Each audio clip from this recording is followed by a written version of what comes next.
नमस्ते महाराष्ट्र. मी ज्योत्स्ना विसुते, राज्य महिला आयोग माजी सदस्य.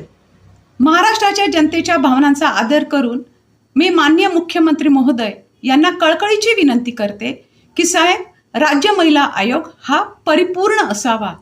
2024 सरकार स्थापन झालं.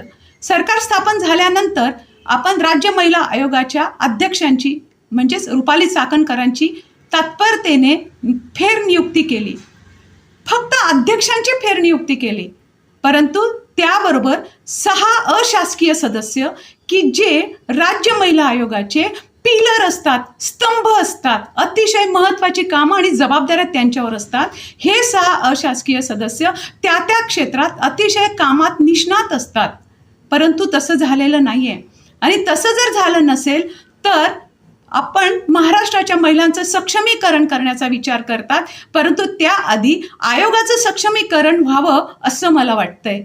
या 6 अशासकीय सदस्यांना विभागवार जाऊन कामं करायची असतात. विभागवार जाऊन सुनावण्या लावून त्यांचे पॅनल्स तयार करणे, तसंच कायद्याची अंमलबजावणी करता कायदे जनजागृती शिबिरांचे किंवा कार्यशाळांची नियोजनं करायची असतात. आणि सगळ्यात महत्त्वाचं, पूर्ण राज्याचा दौरा करून तिथून जी महिलांचा उत्कर्ष किंवा प्रगतीसाठी जी महत्त्वाचे मुद्दे असतात तो सल्ला सुद्धा महाराष्ट्र राज्य महिला आयोग एक स्वतंत्र टीम वर्क करून शासनाला तो सल्ला देत असतं.